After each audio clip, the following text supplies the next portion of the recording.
Hello everyone. Back again with film recaps. In this video, I'm going to recap one of a thriller horror films from 2010, titled The Crazies.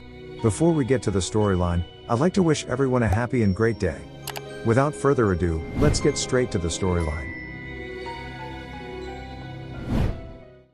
The film opens in a small town in rural America called Ogden Marsh, where we get to meet some of its inhabitants, two of them being Judy, who is a doctor, and Becca, a young lady who works in the same building.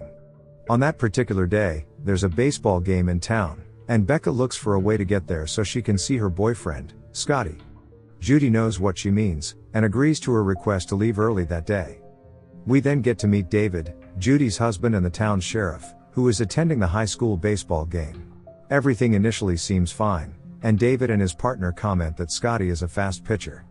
But then, the game stops when the players and the crowd notice that an old man named Rory enters the pitch, while carrying a shotgun in his hands. Rory seems a bit out of the water, and David evacuates the pitch, before he approaches the man to try and estimate the situation. David thinks Rory is drunk and orders him to put his shotgun down, but the man doesn't seem to understand his instructions. Instead, the old man does the opposite, and lifts his gun to shoot at David. Sensing a threat to his life, David is forced to kill him when he raises his weapon. That night, David requests information about the level of alcohol in Rory's system from the medical examiner. He then meets Rory's family to offer his condolences, and states that he had no other choice because Rory was drunk and was about to shoot him. Rory's wife opposes David by saying that her husband quitted drinking 2 years ago, a fact that he was very proud of. Luckily, it's just a polite slap. David can't really get a good night's sleep after yesterday's incident, and he gets up early at dawn the next morning to keep himself occupied. His wife Judy tries to comfort him, and claims that David should not feel guilty because he did the right thing. In the sheriff's office, he gets a call from the medical examiner, and is surprised to hear that there was no alcohol percentage found in Rory's blood tests, even though they were performed twice. Eager to find out what really happened, David revisits the pitch where he shot Rory. Then, he turns around and looks at the town school's principal, Ben, being a bit lost. David has to yell Ben's name several times to take him out of his trance and be able to communicate with him. Another weird incident takes place in the local hospital, where Judy is seeing a man brought in by his wife. The man, Bill, tells Judy that his wife is worrying too much and there is nothing wrong with him other than being a bit tired. However, when asked a different question, Bill strangely repeats the same exact sentence twice. We then move to Bill's home. It seems like his wife's fears are valid because that same night, Bill starts acting out like a crazy man. When she gets out of the house to check on her husband, she realizes that Bill has left his tractor machines on.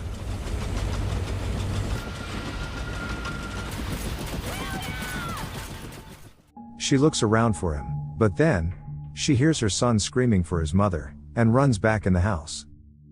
The wife looks around for her son upstairs, and finally finds her son, who signals to his mother to be silent. The little boy says that Bill has a knife and his mother hides him and herself in the room's wardrobe. To their horror, they hear Bill's footsteps walking up the stairs, so they try to be quiet.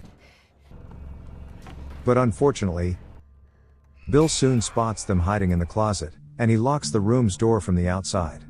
He then pours gasoline all over the house, and sets it on fire, burning his wife and son to death.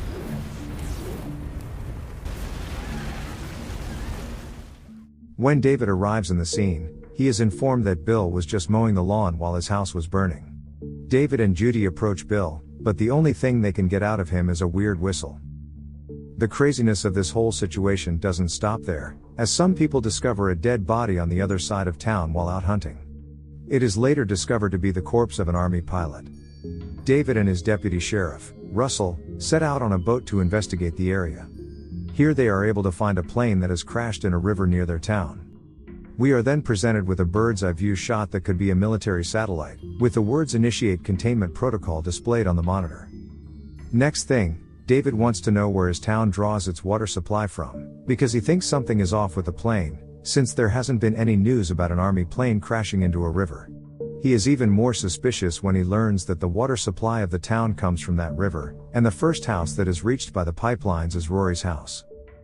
David and Russell have a chat with the town's mayor, and ask him to shut the water supply down, but the mayor claims that shutting the water down will kill the crops and bankrupt their whole city, thus, the water supply will stay on.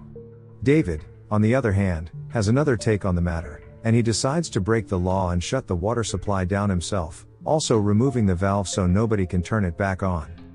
Back at the police station, Russell and David then find a bleeding Bill lying in his jail cell, not moving and probably dead.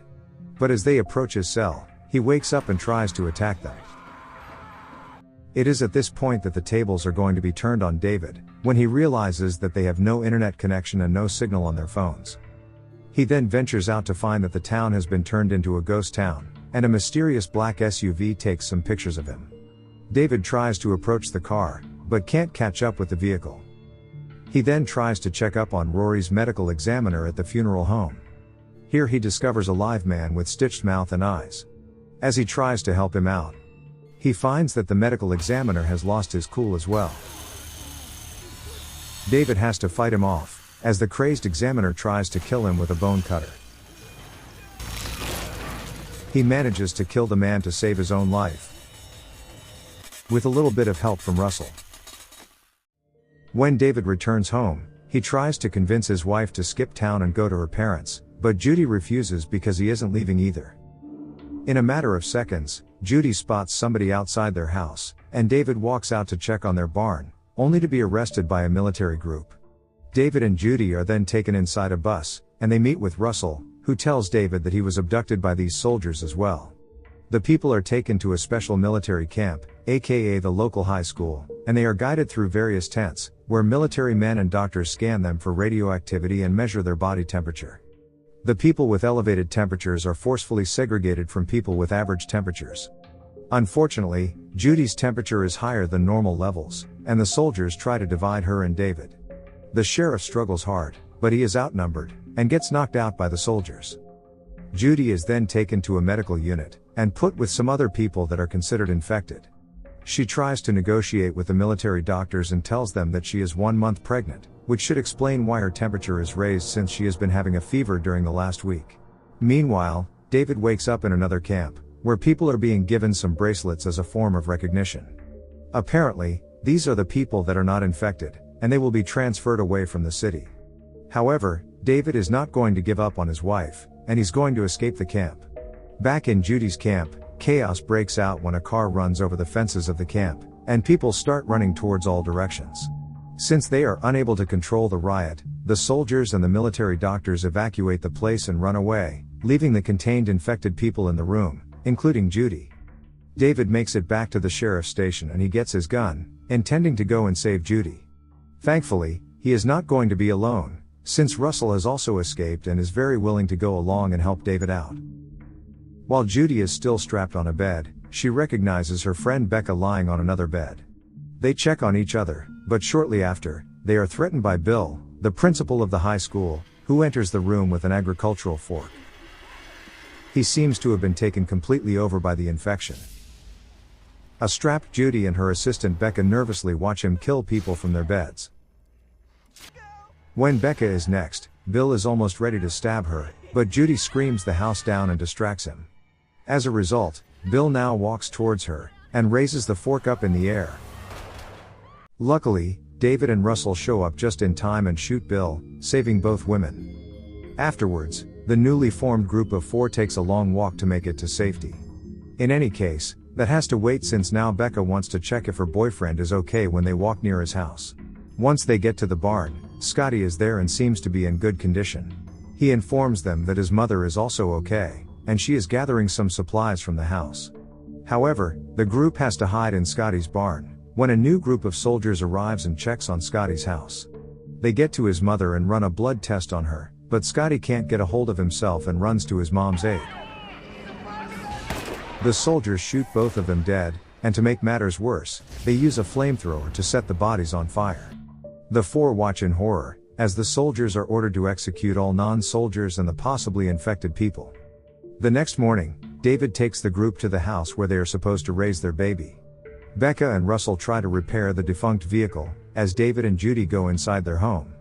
David loads essentials in a bag to carry with them, while at the same time, it is revealed that there's Rory's infected wife in the baby's nursery, staring at Judy. As David makes his way upstairs, he finds Judy in the nursery tied up, and they immediately get attacked by Rory's wife and son, who have now completely lost their minds. The mother stabs David's hand into the floor, and threatens him with his own gun. This is the gun that killed your father. Seeing that his wife is about to be shot, David eventually fights back and manages to kill Rory's wife. However, he still needs Russell's contribution to deal with the two infected. Observing Russell's unusually violent and aggressive behavior, Judy suspects that Russell is also infected by the virus. Hearing this, David shrugs it off, and the four of them continue on with their journey. However, Russell starts to think that Becca is infected when he notices that she is coughing, and everyone gets caught up in an argument with each other. But they soon have to end that argument and find a place to hide, because a chopper is running circles above them. David changes the car's course and enters a car wash, but there are more surprises waiting for them. As they wait for the helicopters to leave, someone starts the wash, and the car is pulled inwards, making it difficult to leave.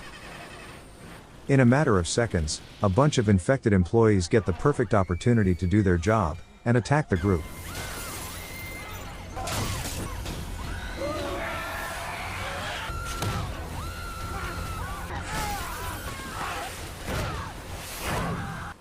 They are able to kill the infected, and David manages to get the car out of the car wash. But then, one of the infected wraps a hose around Becca's neck and it pulls her out of the car, making her hang in the air and choking her to death. As they all get out to check on Becca, the chopper blows David's car with a missile. Having nothing left, the three survivors start walking, and shortly after, they realize that there is an SUV vehicle coming their way. Russell shows his unusual behavior once more, by setting up a spike trap, which causes the SUV to crash and rolls over.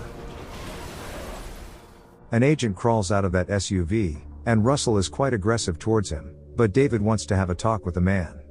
Here the agent reveals that the plane that crashed was transferring a prototype biological weapon, which contaminated the town's water source. In addition, it is designed to destabilize a population, but the plane crashed when it was en route to Texas to be destroyed. Without saying much more, Russell kills him with his rifle, a fact that makes David realize that Russell is probably infected with the virus. He tries to take Russell's rifle away, but Russell regains it and takes hold of all the weapons, almost treating David and Judy as hostages. After a while of walking, David tries to calm Russell down. Here's the deal. He manages to retrieve the gun, and Russell now understands that he is unwell, but he still asks David if he can stick with them for a little bit longer. Later on, the three of them stumble upon the only road to the truck stop where they can get a vehicle, but soldiers have blocked it. Seeing this, Russell says that he is going to buy them some time to sneak past the route, since he is going to die sooner or later anyway. David then gives him a gun, and Russell distracts the soldiers, while the couple begins to sneak through the area.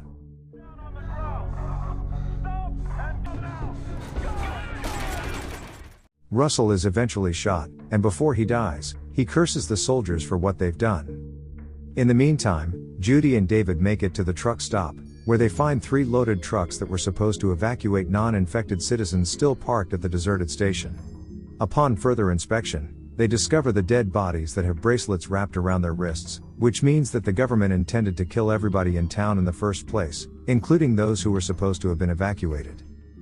After realizing what is really going on, David finds a truck next to the diner, but he now feels that leaving this town is not going to be that easy. As he makes the last-minute preparations to leave, David overhears military communication through an abandoned mobile radio of a soldier. It is communication between a military command post and a military aircraft, mentioning that something is about to happen in 10 minutes. The countdown starts, but before they get out of there, Judy and David have to fight with a couple of infected hunters that are still alive.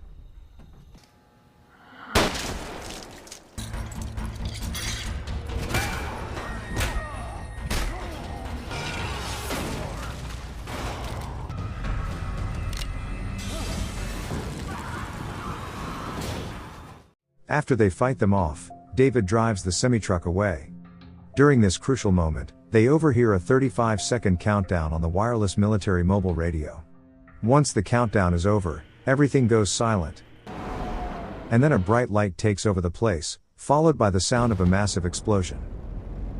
The enormous blast wave produced by the bomb's explosion flips the truck on its side.